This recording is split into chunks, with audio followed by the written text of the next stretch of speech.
Okay, so as I've been mentioning before, both this week and last week, we are going. Our first major thing that we're going to be working with this semester is Romeo and Juliet, which, even if you're not that familiar with literature or drama, I'm sure you've at least heard of Romeo and Juliet, have a general understanding of what it is and what it's about. It's one of the most famous plays um, in the world by one of the most famous, no, by the most famous playwright who ever lived.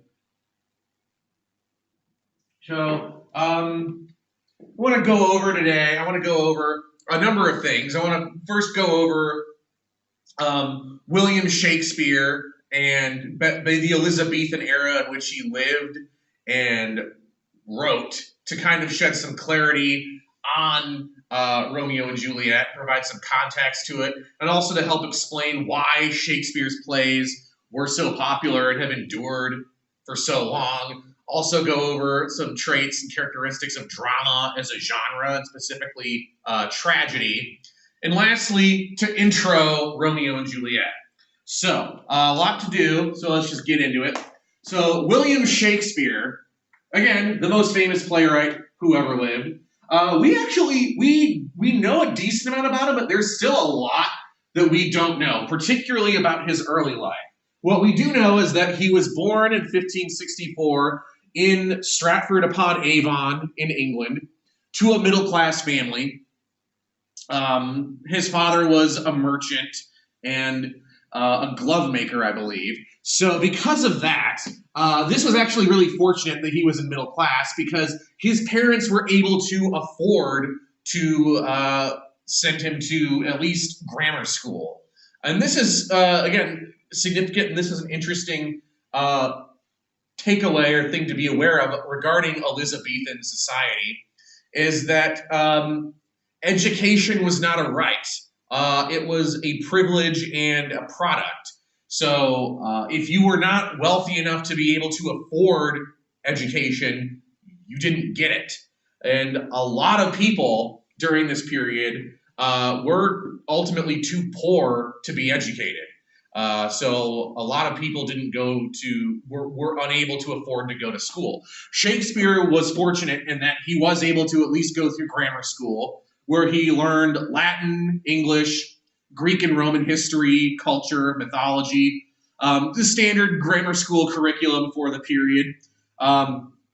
He did not go to college, but he stayed in Stratford upon Avon for a number of years, marrying a woman named Anne Hathaway in 1582, who he had 3 children with.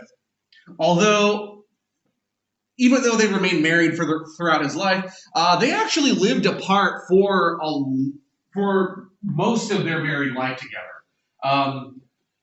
In 1592, or at least by 1592, Shakespeare had moved to London to work in theater, while his wife, Anne, and his children stayed back in Stratford upon Avon. So he would return to visit periodically, like every year or throughout the years, and would spend a decent portion of time there. But for the bulk of he lived the majority of his life and spent the majority of his professional career living in London.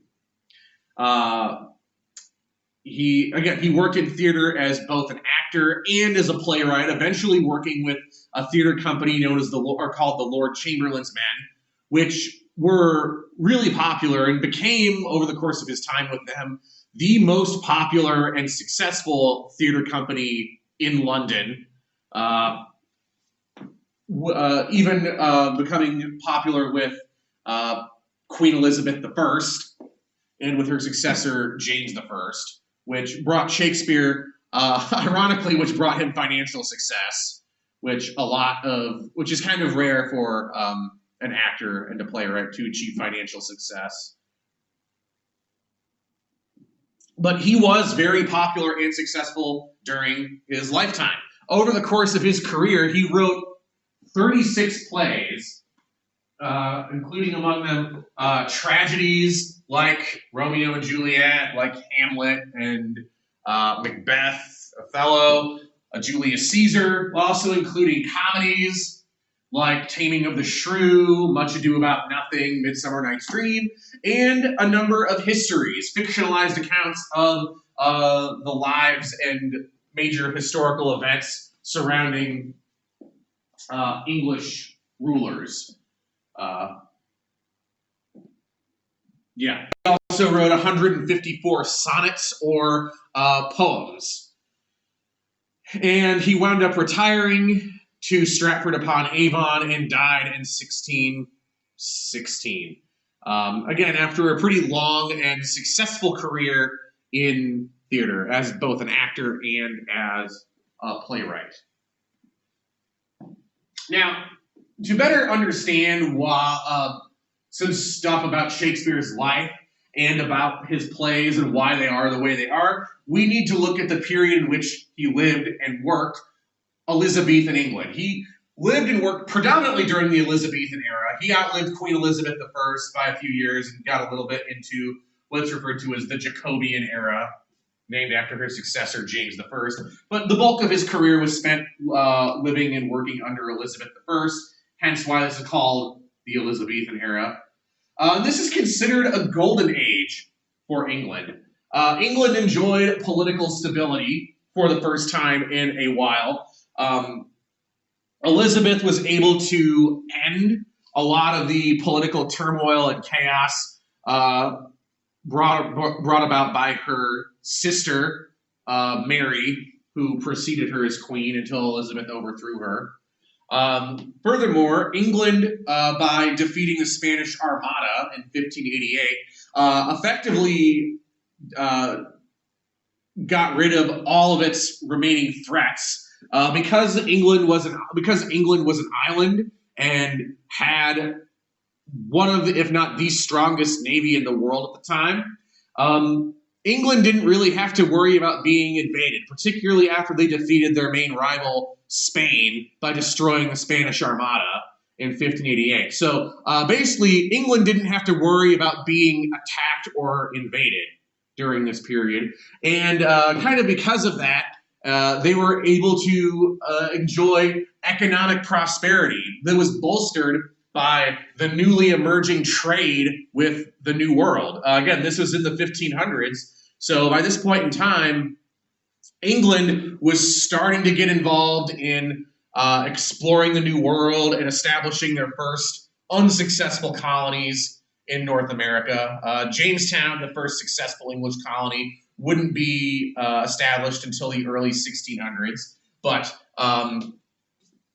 England is starting to get involved in what was referred to as the Columbian Exchange, this trade between North America and Europe. And they were also, because of their strong navy, able to plunder a lot from Spanish settlements and Spanish ships. So England was ultimately doing pretty well. And on top of all this, there's a cultural rejuvenation going on based on the ideals of the Renaissance. The Renaissance had been going on for a while, but it took longer to reach into Northern Europe and into England. And during the Elizabethan era, the Renaissance was really starting to take hold, and culture was starting to come back again. That's why this is referred to and kind of viewed as a golden age, particularly for the arts, not just theater, but like literature, poetry, music, like the visual arts.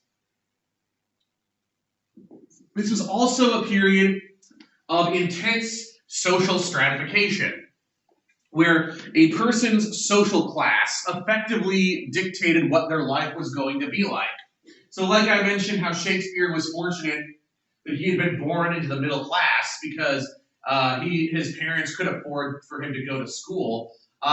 Likewise, that extended into a lot of other periods and aspects of life. Your class would determine what jobs you would be able to do, what lifestyle you would have.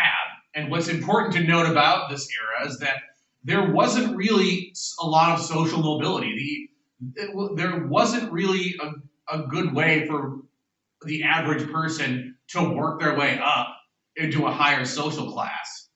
In fact, this does play a part into why Shakespeare's plays are the way they are and why they're so popular. Theater in general was a universally popular form of entertainment during this period, but Shakespeare's plays in particular became really popular with the people of London. And again, there's a reason why they have endured for so long and why Shakespeare is the most performed playwright in human history. And that's because Shakespeare wrote his plays in a way to appeal to all these different social classes and all these different types of people. There is something in a Shakespeare play to appeal to anyone.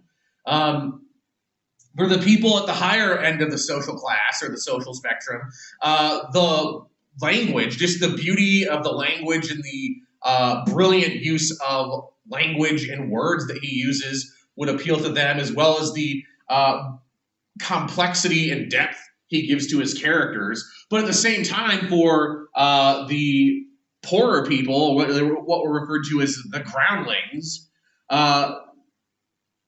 they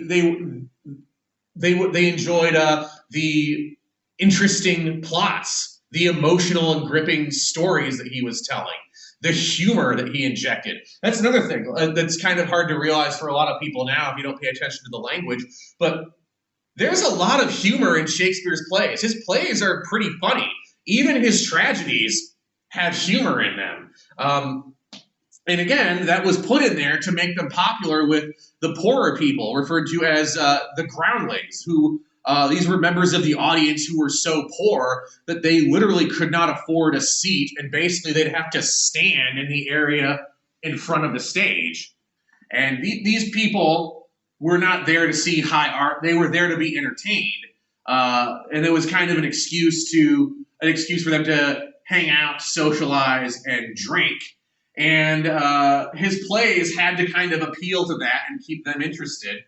But he managed to do that while also appealing to the richer people as well, which, again, I think is a main reason why his plays are so popular and still heavily performed today. Just to give an idea of the culture of his plays, just the environment of what a Shakespeare play would have been like during this period. So this is a reconstruction of the theater where most of Shakespeare's plays were originally performed at, called the Globe Theatre in London. Again, this is a reconstruction of it. The original one burned down, but this is roughly what the original one would have looked like. As you can see, it's an open-air theater with a decent chunk of the audience would be seated in boxes. These would be for your wealthier patrons. While the bottom here, you have, this would be set aside for the groundlings, for standing room. And hence why, again, this would be where the poorer people would go to see this would go to see his plays because they were the cheapest seats. Well, the cheapest seats. Now, as you are probably aware, Shakespeare writes differently than we are used to. Shakespearean plays, and this is kind of why Shakespeare is viewed as a bit intimidating to read by a lot of people, and it's because of the oddness or the challenge that is there when it comes to reading it in his original language. Now, we are going to be using mostly a translation or a modern day translation of Shakespeare's language, much to my chagrin. Generally, when it comes to Shakespeare, I'm a purist, and I do still believe that a lot of the meaning gets lost when you translate it out of the original language. But I'm not going to lie, it takes a lot of practice to get to be able to easily read and understand Shakespeare. But I will say this, it is so worth it because the original language of Shakespeare's plays, it's just so wonderful. It's a brilliant use of the English language. And a lot of that stems from, again, the rhythm he imbues his lines with. So Shakespeare wrote predominantly in what's referred to as iambic pentameter. Iambic pentameter, it refers to a specific way to construct verse or to construct writing. In this case, it's referring to the way he places and positions stressed and unstressed syllables with each other. So simply put, iambic pentameter, it has a rhythm to it. It alternates between unstressed and stressed syllables. When you're reading it in the rhythm or in the proper meter, it kind of has a ba ba ba ba ba ba. It kind of has this meter to it. So a good example would be something like, "Shall I compare thee to a summer's day? Shall I compare thee to a summer's day?" That rhythm, it really adds something to it. It just adds a certain quality to the language that is hard to describe. But when you're reading Shakespeare, if you're seeing Shakespeare, if you're performing Shakespeare, I don't. Oh yeah, a number of you haven't had me before. So in the before COVID, I was heavily involved in community theater. I'd done several Shakespeare plays, and the prose, the iambic pentameter, that rhythm adds an interesting development to it. One, it actually makes it kind of easy to remember your lines, because you kind of get used to having them fit that rhythm. But it also kind of makes it easier to tell when something's off, because if it doesn't have that rhythm, generally it's not right. So because of that, if you're having trouble understanding it, particularly if you're looking at the original text, read it out loud. For real, read it out loud. It makes it so much easier to understand and comprehend, just because you get that flow into it, the way it's supposed to go. Now, that's the main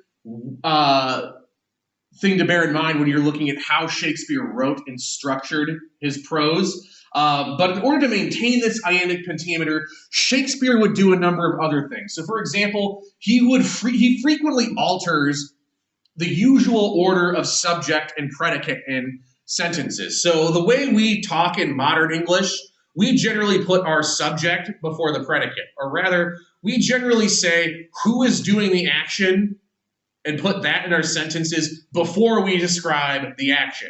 Shakespeare will frequently flip that order in order to maintain this iambic pentameter.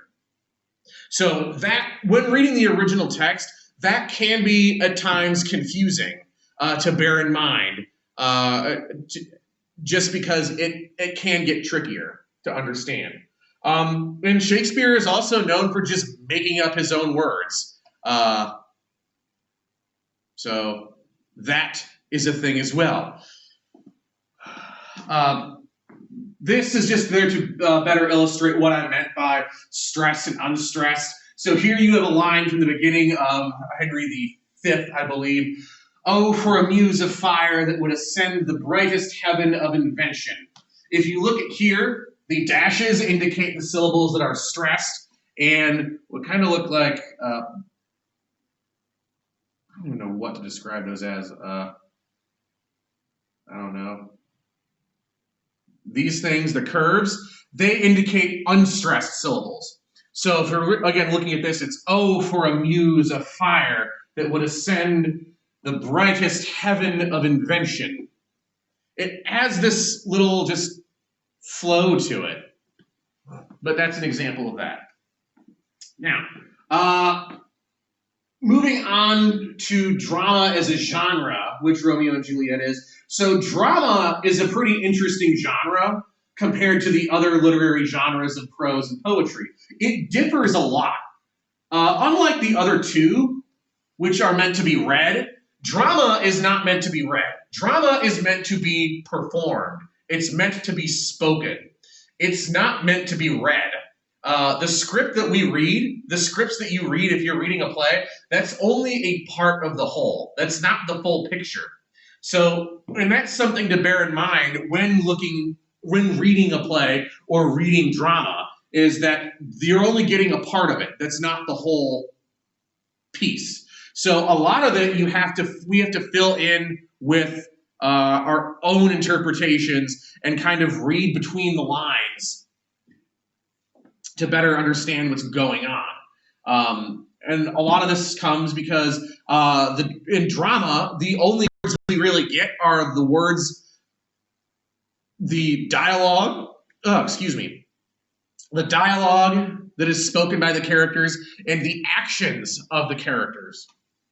So unlike in a novel or a book or like a short story where the author can just describe what a character is feeling, you don't get that description in drama. A character might say how they feel, but they might not as well.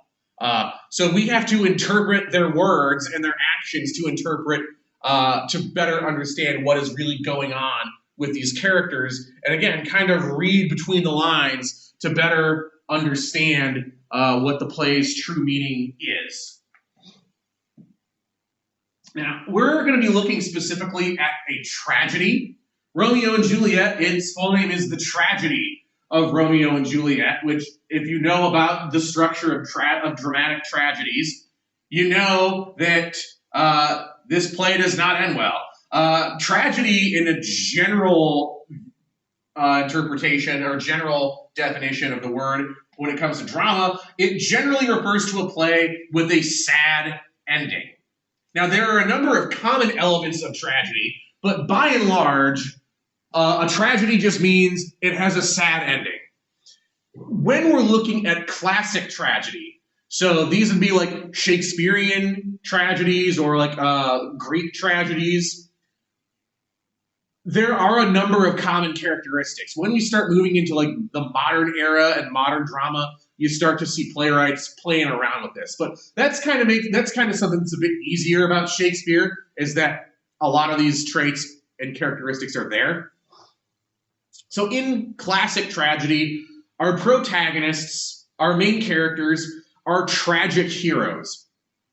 These are really important people that you're meant to look up to. And that's an important thing about classic tragedy. You're not necessarily meant to relate to a tragic hero. They're meant to be someone that you would look up to. But this person, this hero, but in essence, they have a tragic flaw that leads to their own undoing. And usually, because of this character flaw, they bring their ruin upon themselves. So basically, the bad things that generally happen to them, it's their own fault, which is what makes it a tragedy, that all of this sadness and misfortune came upon them because of their own fault, of their own decisions. Here is probably a great example of one of the classic tragic heroes from Greek tragedy, Oedipus, who, because of his own actions, inadvertently winds up killing his father, marrying his mother, and effectively being forced into exile from his city because of his own actions and his own commitment to uncovering the truth, and his own commitment to, or not necessarily commitment, but his own willingness to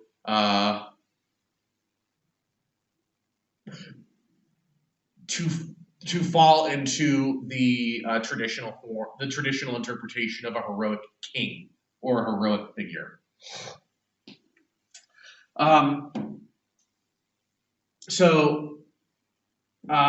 Dramatic tragedies also typically utilize pathos. So their goal is what makes them so gripping for us as an audience or as a reader is their use of pathos, meaning that the play is meant to appeal to the audience's emotions. Notably, they try to appeal to emotions like pity, sadness, and at times fear. We're meant to feel sorry and sad for what happens, and at times we're meant to be afraid that, like, if something this tragic could befall people like Oedipus, like Romeo and Juliet, what's to stop them from happening to us? But also, and this also comes from the Greek tradition, they're meant to evoke a catharsis, meaning that tragedies are meant to allow the audience to release or purge their pent-up strong emotions by providing them a healthy outlet through artistic expression to express these emotions and release them. The Greeks believed that over time, people would just build up all this pent-up pity and fear and sadness and anger and all this stuff. And they believed that if there was not a healthy outlet for that, there would be unhealthy outlets where they would engage in destructive behavior to influence their own lives. Hence why tragedies, particularly Greek tragedies, try to evoke this catharsis by making their audience feel pity or fear or sadness.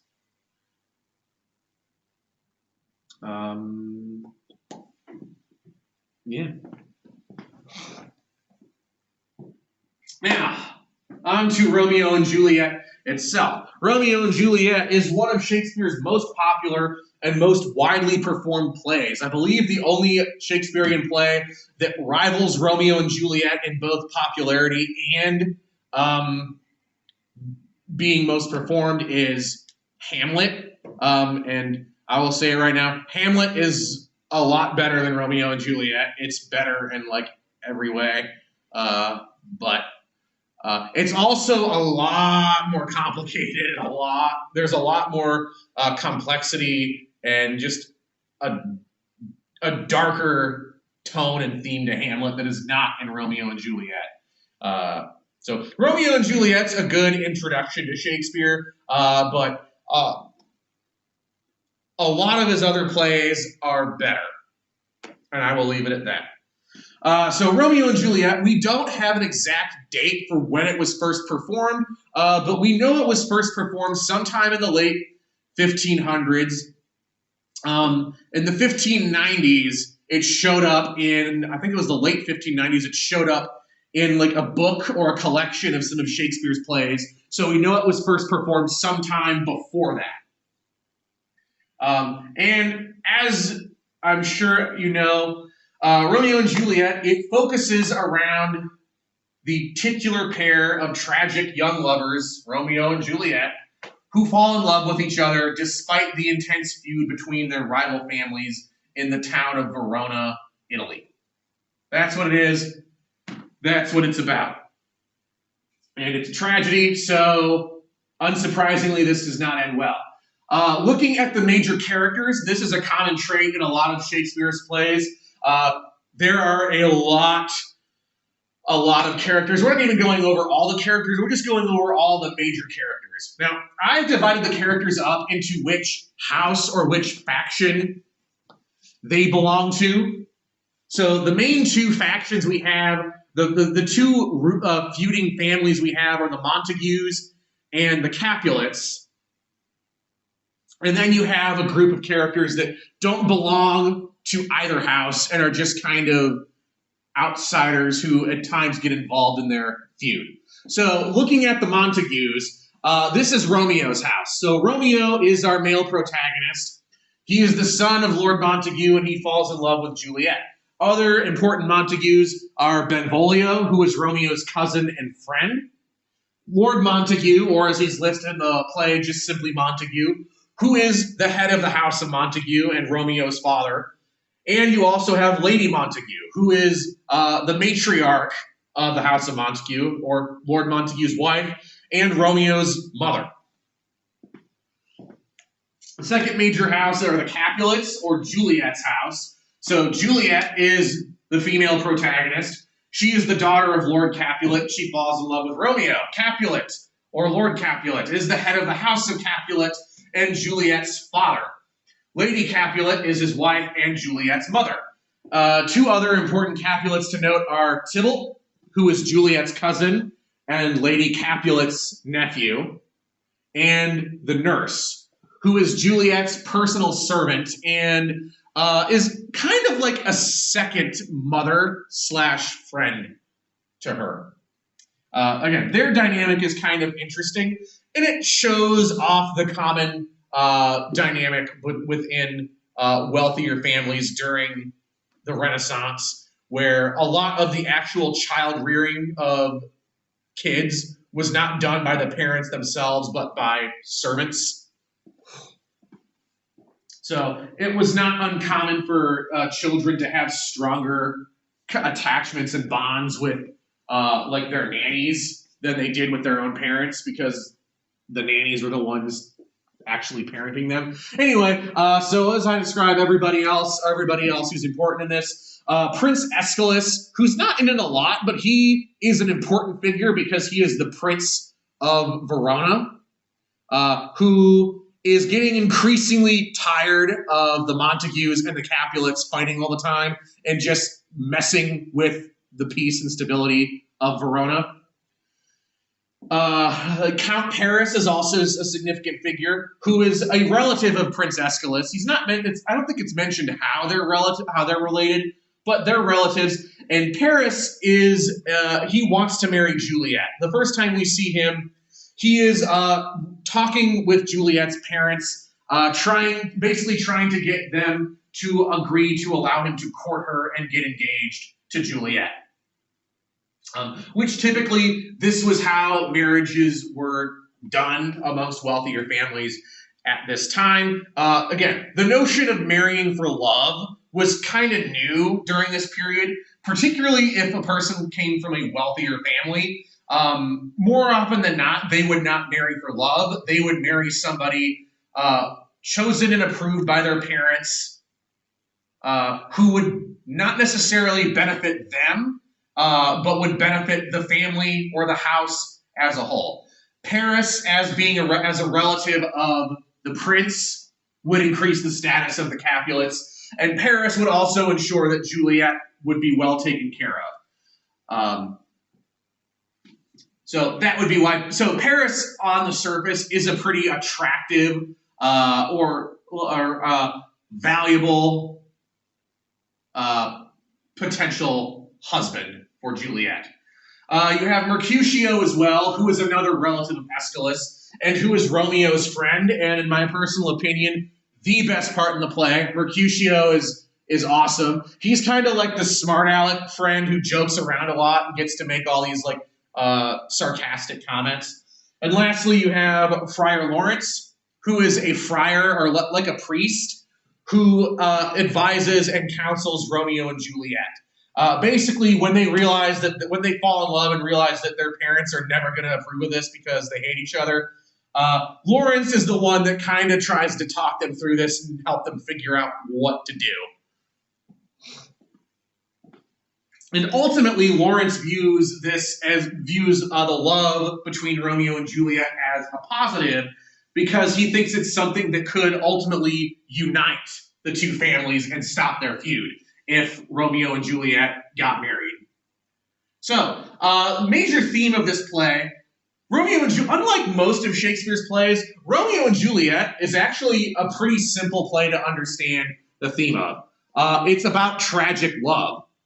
And what I mean by tragic love is that this play presents a view of the dualities of love and how it is something that can simultaneously bring about great joy and be a great creative force, where you have two people who are kind of lifting each other up and pushing each other to be better and stuff like that, while it can also be an incredibly destructive force and bring about great pain and misery. And you see both sides of that in this play. Hence why, again, to me, it is the quintessential tragic love story.